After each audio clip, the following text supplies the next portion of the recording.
Welcome back to Suburban Black Girl, episode 42.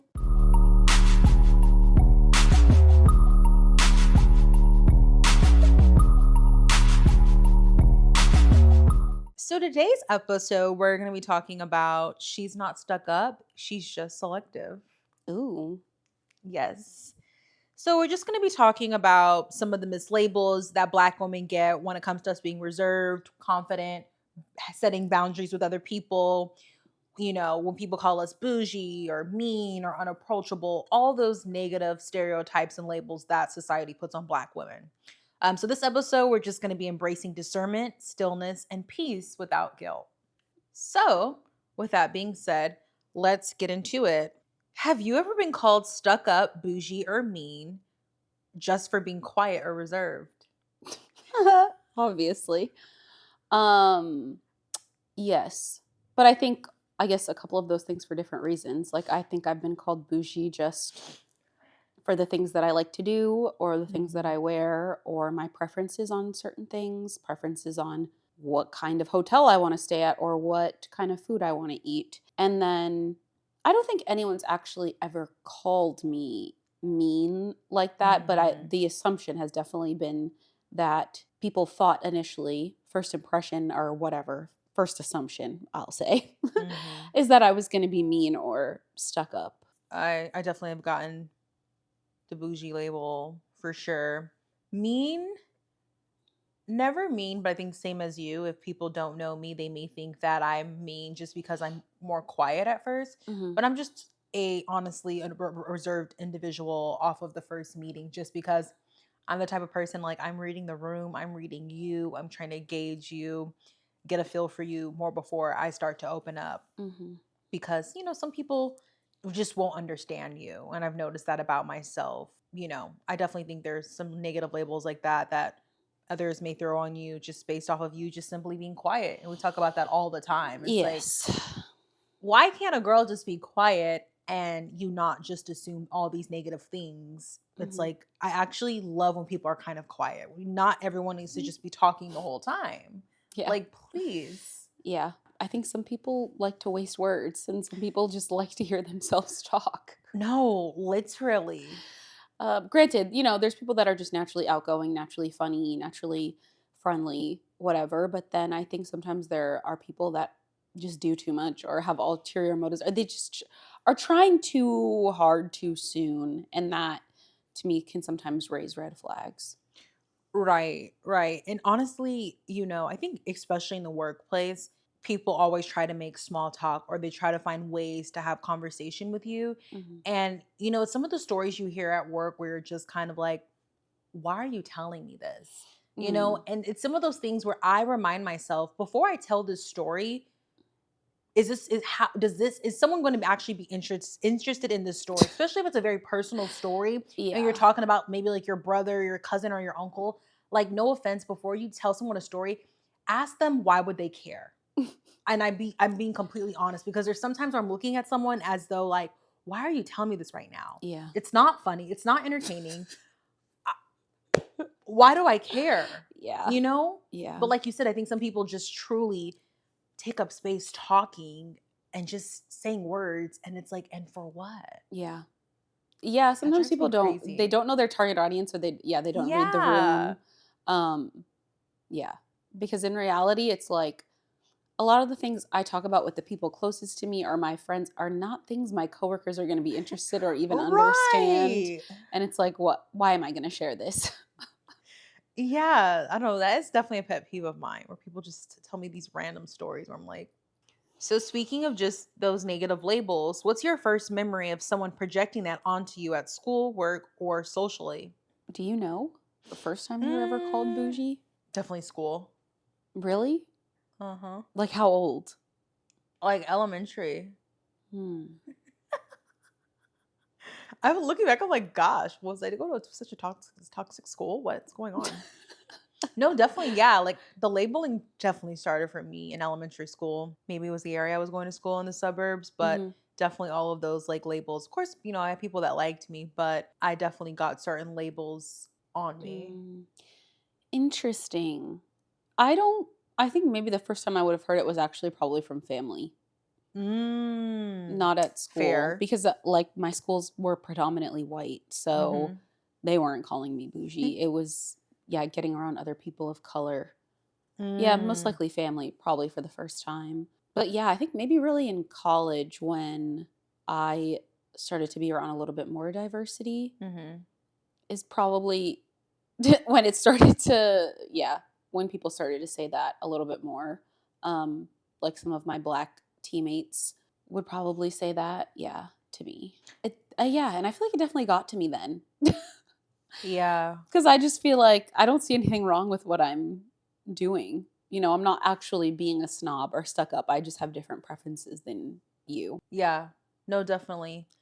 And I feel like the older you get, you start to realize, because to be completely honest, growing up, I honestly thought that my upbringing was similar to other people, but it Mhm. wasn't until I got older and you realize, like, wow, your upbringing is completely different than someone else's. Mhm. And you then start to realize why people say these certain labels about you, because they're like, what? Mhm. You did, and you're like, Mhm. oh, I thought that was normal, right? Mhm. Or vice versa. Mhm.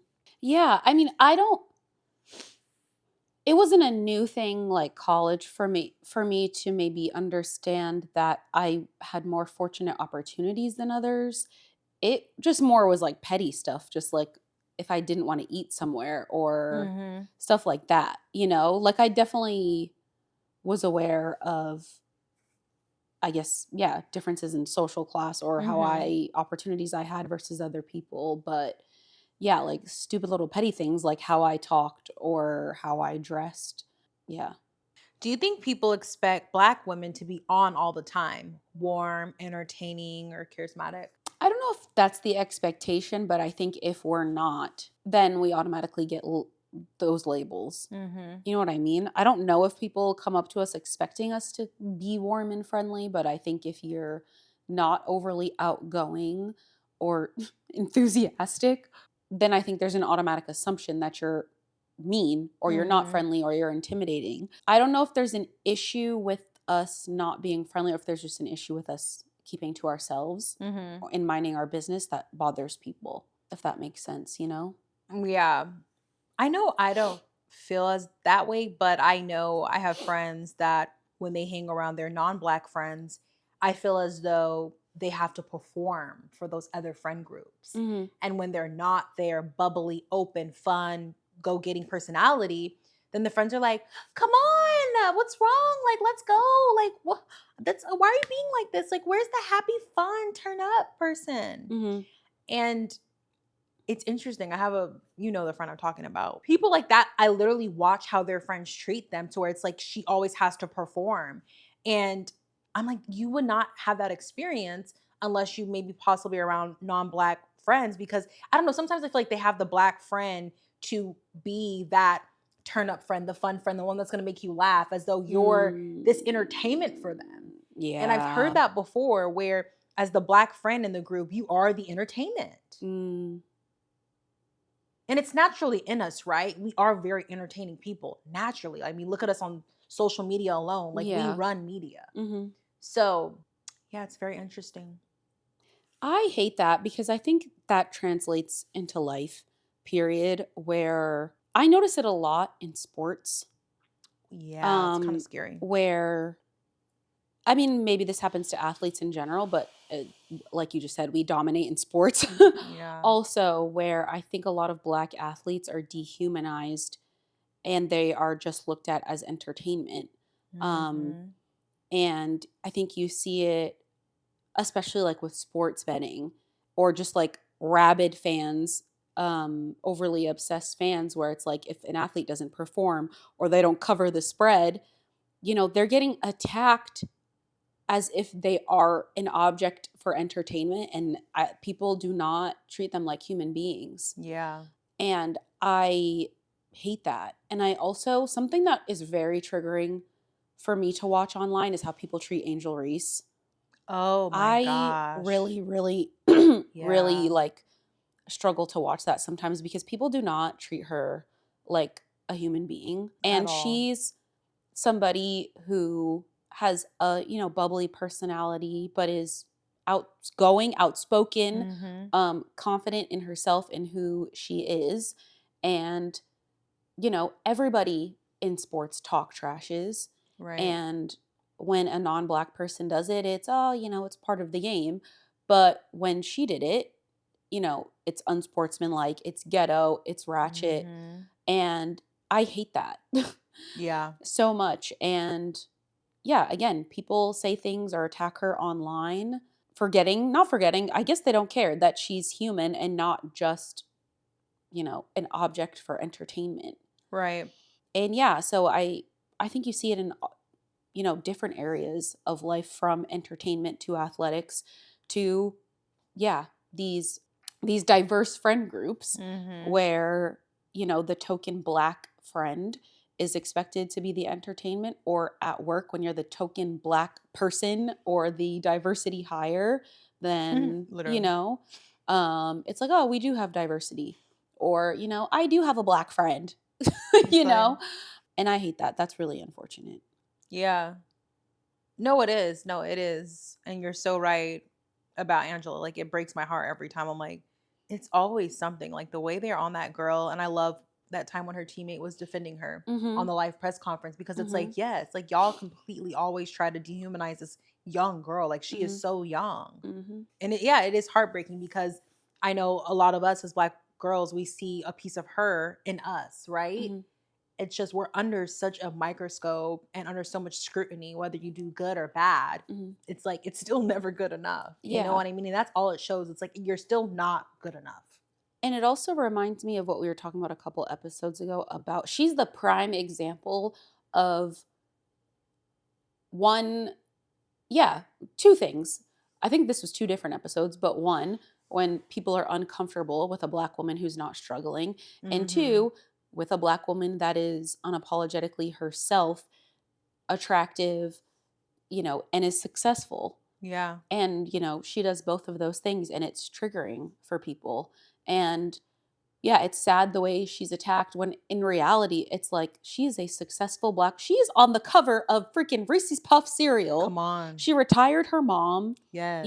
bought a house, all of that. And She's got her own shoe with Reebok. I it just saw that recently. literally, Yeah. Amazing. um, and instead of that being celebrated, people find it intimidating and want to tear her down. And the thing that I love about what she does is she turns that animosity into a check. And so Always. people were making fun of her, saying, because she's broken records for rebounding as a rookie, and continues to do so. And they say, oh, it's because she just keeps getting her own misses. And so a lot of it is offensive rebounds. And they started calling them me bounds.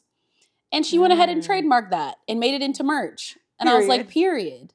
period. So I think it makes me sad to see the way that she's attacked.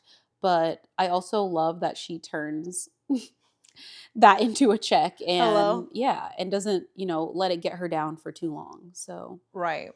No, definitely. yeah. I agree with that. And I think that's the best part about Black women is our what's the word? Perseverance. Yes. Yeah. Yes. Absolutely. So let's get into boundaries versus arrogance. What's the difference between having standards and being seen as difficult? That's a thin line these days. I don't know. That's a tough question, because I think everybody's allowed to have their standards, and some people's are going to be higher than others. And I think a lot of times the people that can't meet those standards are going to look at you as difficult. But does that mean your standards are too high? No. Mm-hmm. There are women that expect to be picked up on the first date, or if you're not going to pick her up, you're going to call her an Uber. And if you're not going to do that, she's not going to go on the date with you. Mm-hmm. And I feel like the men that can have a car or can afford to send her an Uber are not going to look at it. A lot of them, maybe not all, are not going to look at it as a problem. Whereas the men that can't afford that are going to look at her as difficult. Right. And so, yeah, I think that's hard to say. And also vice versa for men too. People, the whole going on a walk date or the park dates or the coffee dates as a first date, that whole concept is controversial. But in the man's defense, obviously, when they take women on a date, the expectation is that they pay. Mhm. And you might want to get to know her a little bit more before you spend $200, $300, who knows, depending on where you're going, on a meal. Mhm. And I can see that. Would that work for some of us? Maybe, maybe not. I don't know. Mhm. But I don't knock the man that has that perspective either. You know, it's just differences of opinion. It Mhm. reminds me that clip. I don't know why I was watching it earlier today, actually. But that clip that people had a lot of issues with when you were talking about the guy that you were dating that didn't like fine dining. Oh my gosh, yeah. And the comments on that clip, and maybe we'll insert it here so people can see. There was a guy I really liked that I was dating, but he didn't enjoy like nice restaurants, fine dining, or anything. And for me, that is something I enjoy doing, whether I'm with a man, a family member, or just by myself or a girls' night. Mm-hmm. He was just so big on like, you just like these restaurants that are just like so like aesthetic and vibey. Like, I just want to go somewhere that has good food. I'm like, I love good food too, but also I like a vibe, like an overall experience, a dining experience. Mm-hmm. So honestly, once he kind of brought that up when we were at a very like popular restaurant here that kind of provides that overall dining vibe experience, Mm-hmm. I was like, yeah, we ain't gonna work Yeah. because this is just who I am and it's not in you, and that's totally fine. Yeah. But the comments on that clip were interesting because so many people were saying that it was superficial of you and you stopped talking to a man over that. But then I appreciated a lot of people in the comments that were like, y'all are not passing the vibe check. Like, this is a compatibility issue. It's not anything to do with superficial. Like, Yeah. he wasn't wrong. You weren't wrong. He didn't like Right. fine dining. You did. Okay. And you both gracefully went your separate ways, you know? Yeah. And so he doesn't need to look down on you for being difficult, and you don't have to look down on him for not wanting fine dining. It's just a difference of opinion. Right. So, And preference. It's like, hey. yeah. And of course, like I could tell in the comments, people assume that like that was the nail in the coffin. It's like, no, there was a combination of things. Yeah. And that's just not gonna work. You know? So it is what it is. I'm Yeah. not saying take me out to a fine dining restaurant on the first date, but hey, this is something that I enjoy doing. Yeah. Like, I literally am a foodie, so Mhm. that's something I enjoy. Yeah. Oh yeah, that whole I was like, the men were so They upset. were going in. No, but there was women in the comments too, like, you stop talking to him over that. You're It's just like, girl, okay, whatever. simmer down. Yeah, like, no. I don't know. I think that's, like you said, I think it's a tough question, right? Because regardless of whatever standard you have, it's still going to be seen as you're difficult to somebody. Right. Right. Regardless. Exactly. So it is a tough question to answer. I think, like we always say all the time, it's just knowing your target audience, Mhm. right? If you know that what you require isn't that much, then hey, you just know who your audience is and what you expect. But Mhm. you know, like we say, like I don't believe in lowering your standards for somebody, Mhm. because I think we've all been there, right? Where maybe we may bend in certain areas for a man and it doesn't get you anywhere. Mhm. So I don't think there's anything wrong with maybe going back to the drawing board and maybe adjusting some of this ideal man that you want, or the standards that the man requires. Mhm. But I just also don't believe in selling yourself short, because you know, there are plenty of women out here that have a fairy tale ending and live a Mhm. happy life. So why not? Yeah. You know? And I do think there's some truth to the idea that when a woman genuinely likes a man, I feel like, not that a lot of that stuff doesn't matter, but you know what I mean? It starts to matter less. Of course. You know, like, everybody wants to be taken out on fine dining and whatever, and flowers on the first date. But I feel like when you find someone that you really genuinely like that stuff starts to matter less. I agree. And we did see that in the comments a few months ago now with our like socioeconomic episodes, where it was interesting because I feel like a lot of the younger generation was just going back and forth about stats and whatever. But it was funny. I feel like the common theme from a lot of the comments from people that were older were like, just find someone you like. Da, da, da, da. And like, I get that and I agree, which is why I just said what I said. But at the same time, dating is not what it was years ago, Right. generations ago. You do have to think about socioeconomic status and, yeah, a lot of these compatibility issues. You know, before the internet and things like that, people were meeting someone out, dating who they liked, getting married, and whatever, living happily ever after. But I think people understand, like, you also have things to lose Yeah. in this economy, you know, and marrying the In wrong this person, economy. marrying the wrong person, wasting years of your life with the wrong person can cost you. So, No, I totally agree with what you're saying, because when you actually genuinely like a man, you are not going to take from him. mm, Because a man that you truly care about, he should be, I feel like he would do things for you regardless, right? But you're not going to always be like, yeah. give it here. Because in my opinion, if I genuinely, and I was telling someone this recently, if I genuinely like this man and I'm building a future with this man, why would I take from the pot that this man is trying to build our future with? Mm-hmm. It's like, why prolong this man from creating my life for us if I'm pulling from the pot now? It's like, no, like, he does enough for what he can, but I don't believe in overly taking from a man as he's building a future for you and him. Mm-hmm. And that's just kind of my take on that. So that's kind of what I agree with what you're saying, just to piggyback off of that. And I think now society just feels as though women just take, but you have to ask the question is, does she really like you? Because I think as women, if we genuinely like a man, we're not gonna take like that. But Yeah. I've dated men where I look back, I'm like, I actually didn't really like him, because the way I would take or ask, Mm-hmm. I'm like, I actually didn't like that man like I thought. Mm-hmm. Because no offense, I didn't care enough to worry about how much money you had. I just know I wanted that date and I wanted this thing that you were giving me. Mm-hmm. So yeah, growth on my end for sure. No, I agree with that too, because I just feel like, and I feel like I've even heard men say this, it's like, if she hasn't, you know, done something nice for you, she hasn't bought you anything, she doesn't really like you. And I think a lot of women would agree too, because I feel like women are Yeah. honestly the biggest tricks when they actually like a man. No, literally, like we be like, what Big Mama gonna do it? What you Yeah, want? like the way, well, I mean, the way women, I feel like, go out and spend money on themselves Come with their on. friends. Yeah. It's like, I don't know, if a woman's not spending any money on you, she does not like you.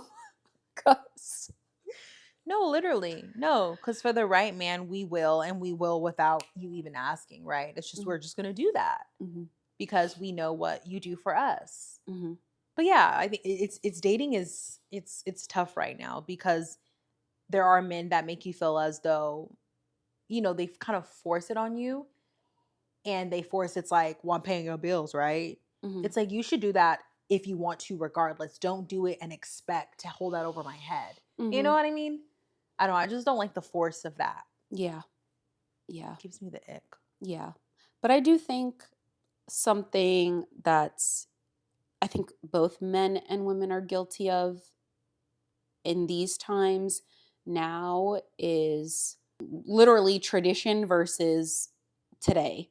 Mm-hmm. And I think a lot of times men want a traditional woman that cooks, cleans, whatever, but they're not paying bills how men were traditionally paying bills. Yeah. You know what I mean? But I feel like women are also guilty of it, where they're wanting a man that's going to provide whatever, but they're also maybe not willing to submit the way their mothers or grandmothers did. Mm-hmm.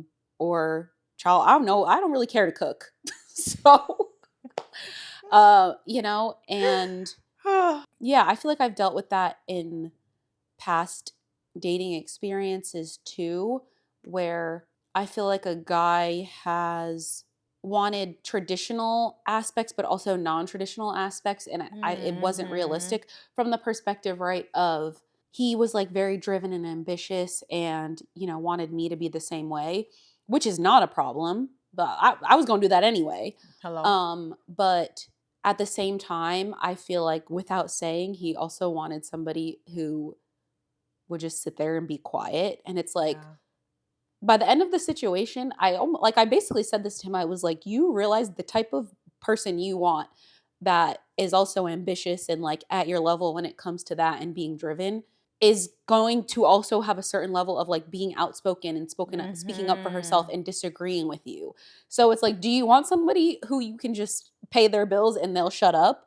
Or do you want someone who's like driven and, you know, ambitious like you are? Because to me, I don't think those personality traits come in one person per se. Right. Obviously, being in a relationship, you have to learn how to pick your battles. That's not what I'm talking about. Yeah. But I don't think that aligns.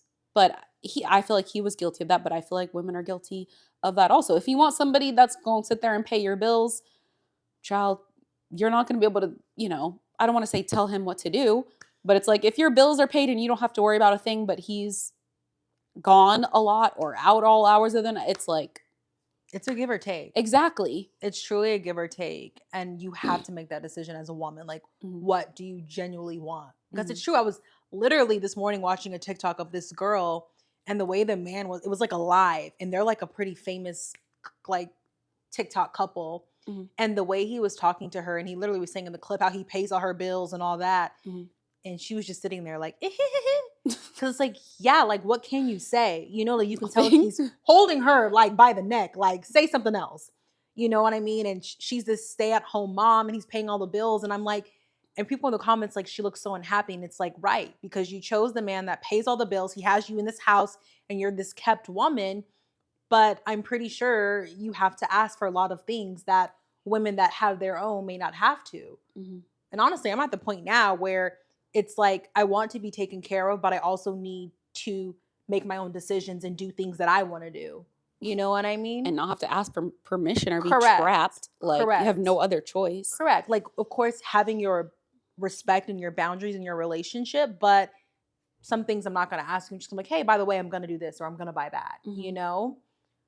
So, yeah, it's a give or take. Yeah. Especially in today's time. Yeah. Child. Yeah.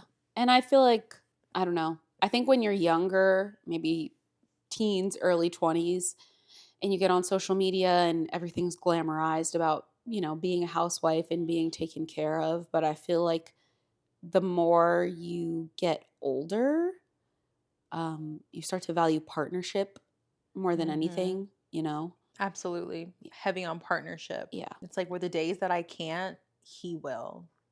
Yeah. And that's important. Because sometimes I think the men that, you know, are paying all the bills and taking care of the household 100%, regardless if you have the energy or bandwidth to do the household chores, he's going to be like, well, I paid the bill. So, I mean, I ain't doing it. Yeah.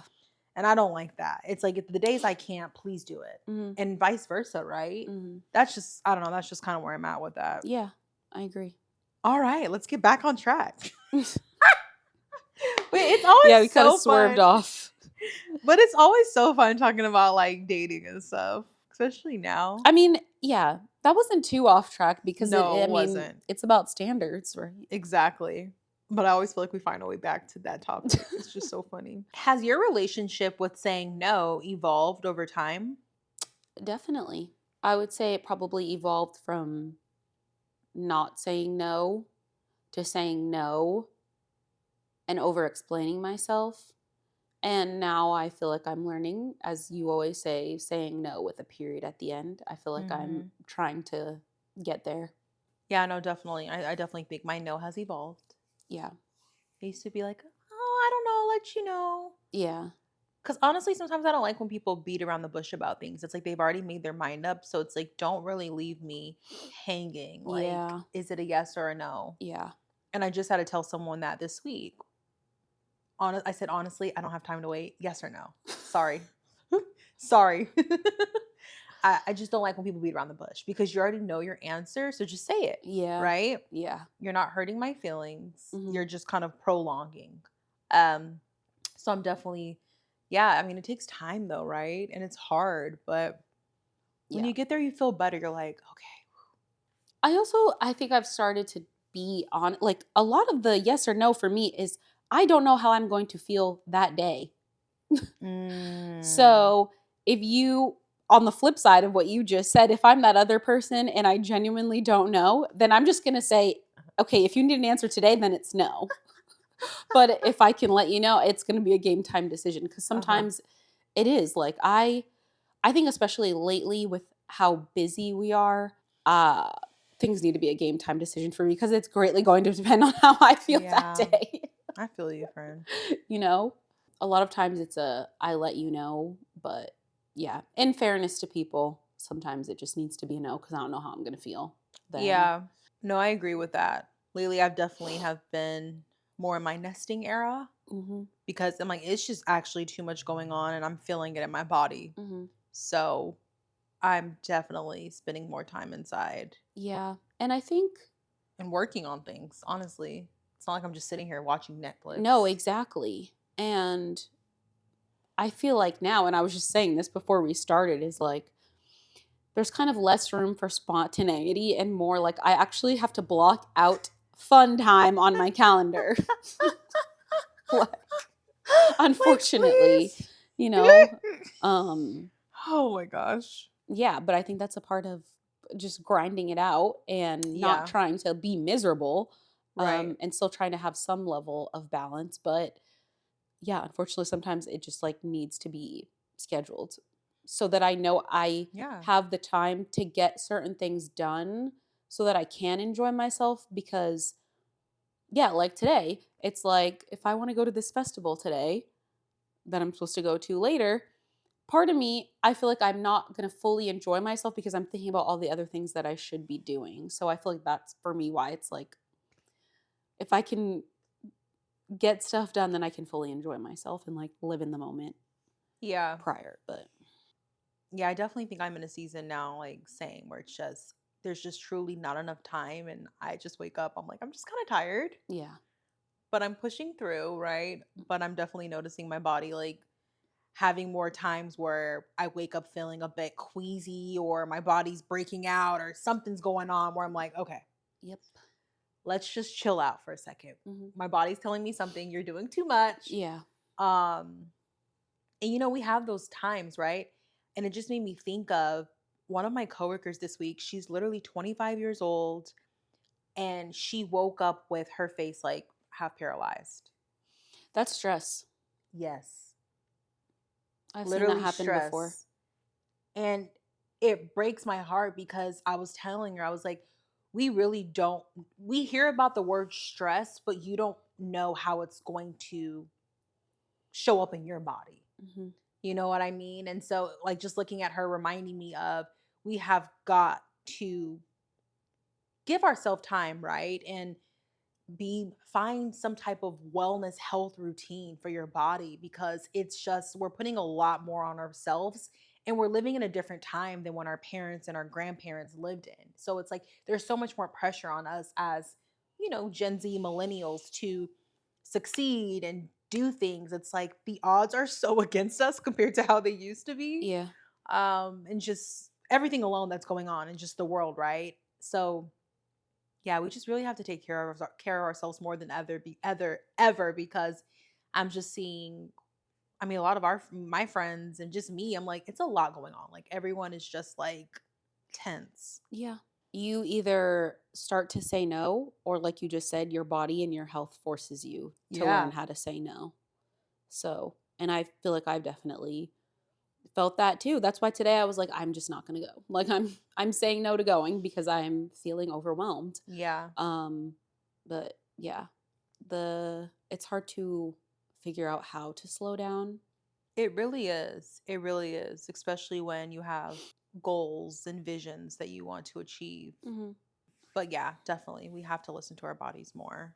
Oh, this is a nice segue. When did you start choosing quality over oh never mind, hold on. Scratch What? that part out. Child. I thought this was gonna talk about when did you start choosing quality time for yourself or something. Sorry. Okay. Just make sure you can X that out. I didn't read the full question. I just saw the first couple of words. I was like, She said oh quality. Was like, yeah, I was like, ah, quality time. God. Whew. Okay. When did you start choosing quality over quantity in your relationships and friendships? I've always been like that. Oh. Yeah, that was never a problem for me. That's good. Yeah, we talked about this a few episodes We ago, did. but yeah, I never was the type of person that had a lot of friends, and I never I always love to live vicariously through people that are like juggling like 5 men at once. I'm like, I've never, Yes. my phone has never been that active. It's a lot. To be, talking to multiple people at once. I've Mhm. never found multiple people interesting enough or even like them enough to juggle that many at one time. So that's never been a thing for me. Yeah. I definitely, I talked about it before. I used to have a lot more friends or people that I would talk to, associates of that nature, especially when I was going out more. But then you start to realize when you go through things, or maybe you just don't feel like going out that night, then it's an issue. And I'm like, why am I explaining myself? I just don't want to go. Mm-hmm.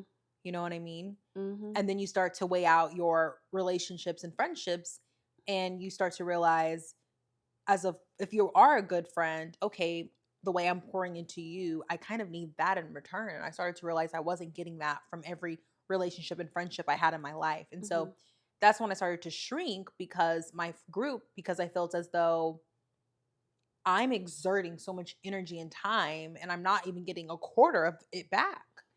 And I'm not saying I'm needing it, but I think it's important to have. Mm-hmm. So I think it just took time, right? And Yeah. you start to realize the way people show up for you. Once you start realizing that people don't show up for you the way you show up for them, you will definitely start to choose quality over quantity with your friends. Yeah. And like you said the other day, like when you realize most people are just not, I don't want to say not good people, but you know what I mean? Come on, yeah. I think the more negative experiences you have, the more you just start to value the people that provide quality experiences and focus Yeah. on that, because it's exhausting and life is too short. How do you handle people who try to make you feel guilty for creating distance?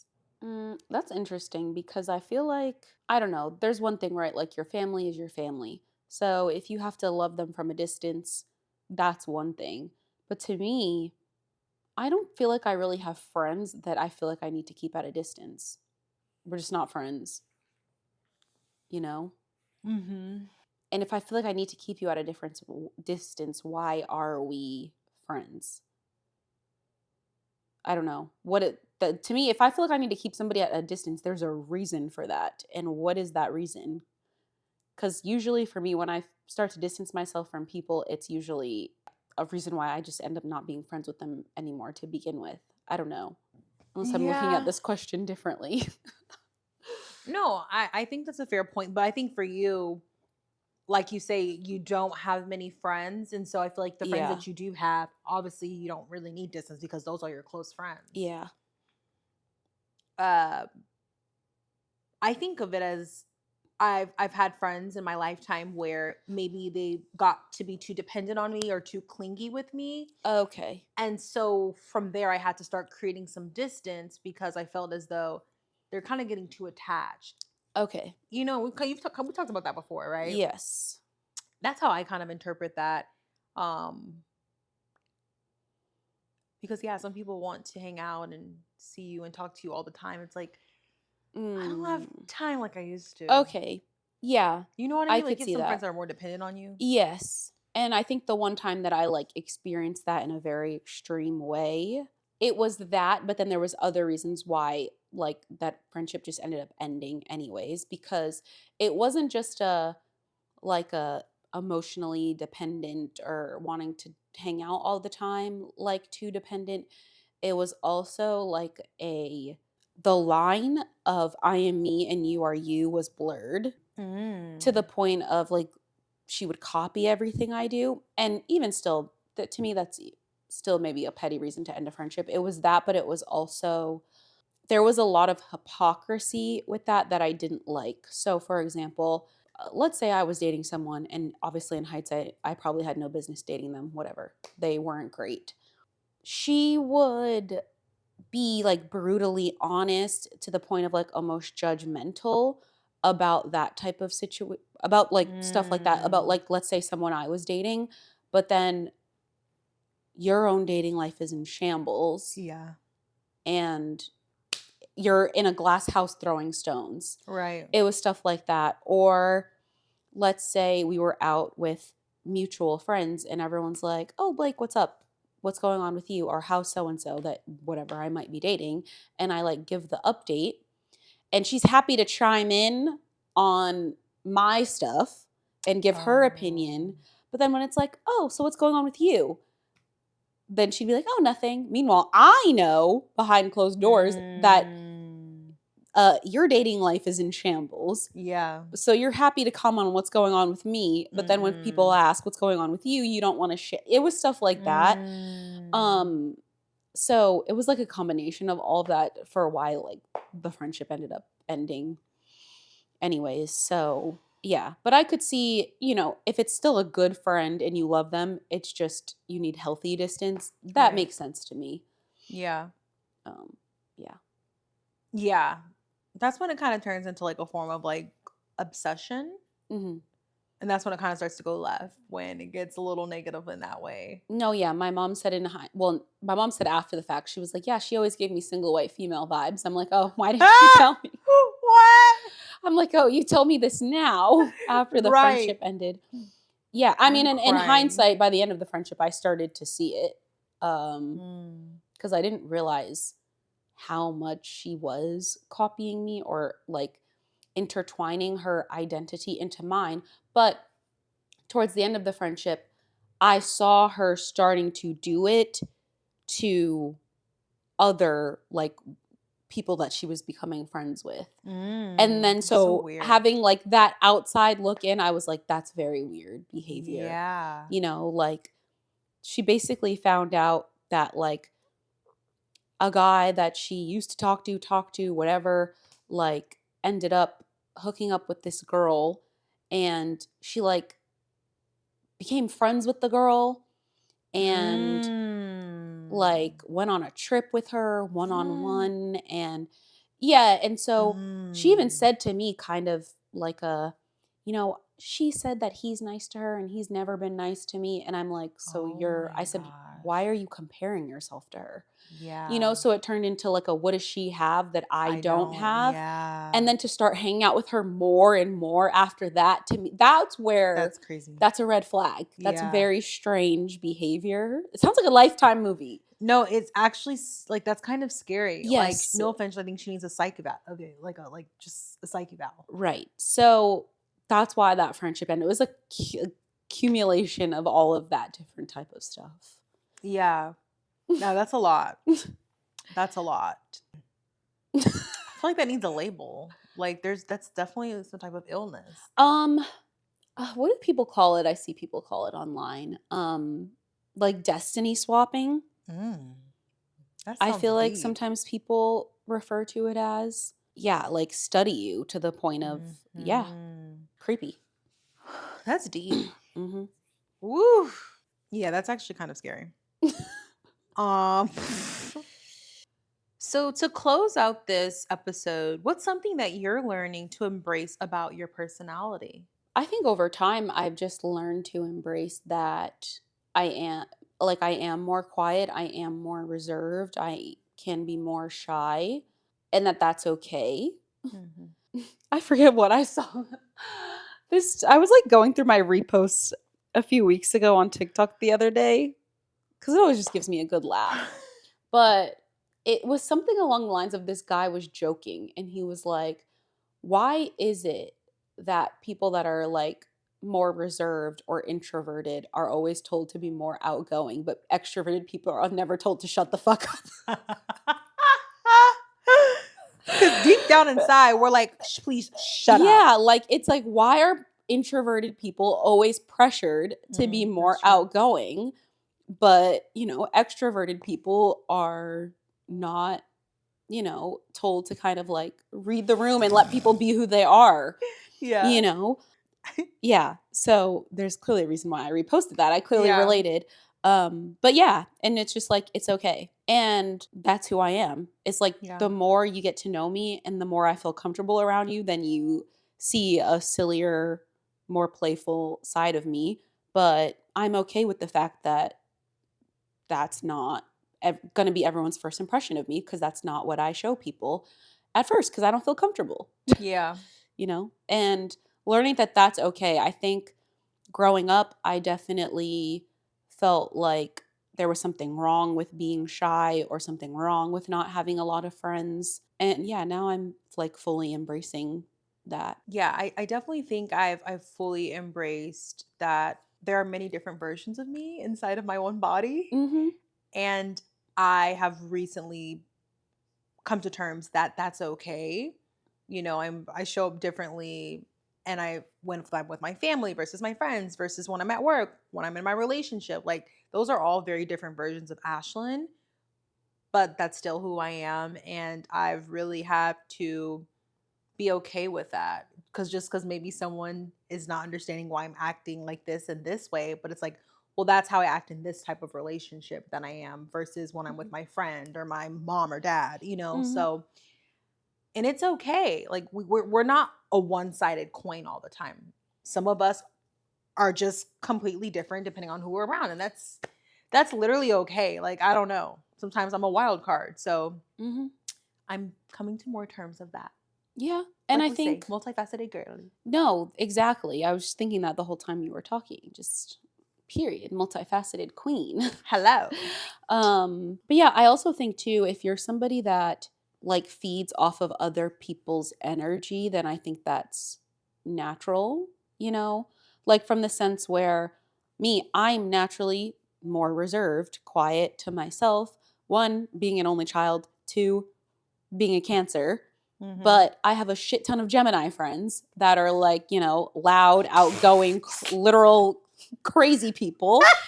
And so I feel like they force me out of my shell a little Yeah. bit more, and does that mean that I'm acting different or whatever when I'm around them? No, it's just, yeah, I think that's natural. Right. You know what I mean? No, and I think it is. Because if someone explains me to other people, they'll be like, Ashlyn's that friend where she's kind of down for whatever. And I really am, as long as it's not illegal.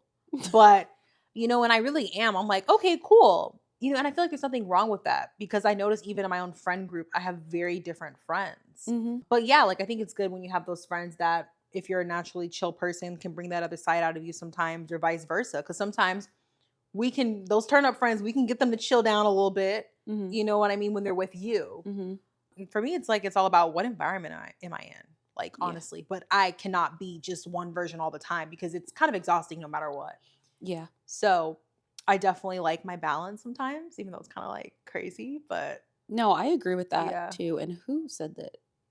Oh, it might have been like he said to me, like, your friend group is so random. But like from the perspective, like, I do have a very eclectic group of friends. Like everybody Yeah. is very different. I have a friend that lives in New York and another Mhm. friend that just moved to New York. Oh, yeah. And so she was basically like, that's, a positive reflection on you that you have multiple different friends in multiple different cities that have been able to connect outside of you and Yeah. get along and become friends themselves.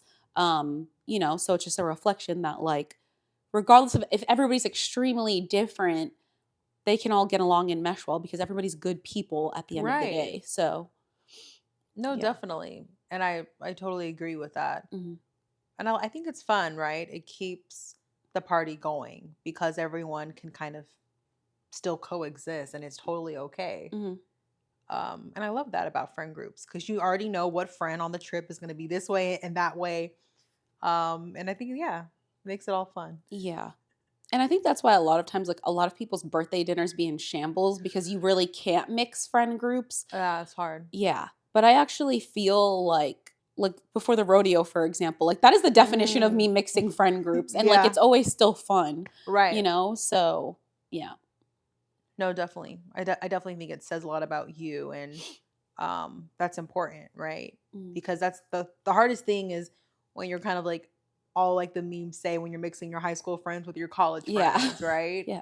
And it does become that on certain, when it's like your special birthday or Mhm. whatever it may be you have going on in your life. So definitely it says a lot. Mhm. Period. Well, I guess that's it, huh? Did you just blank? Yeah.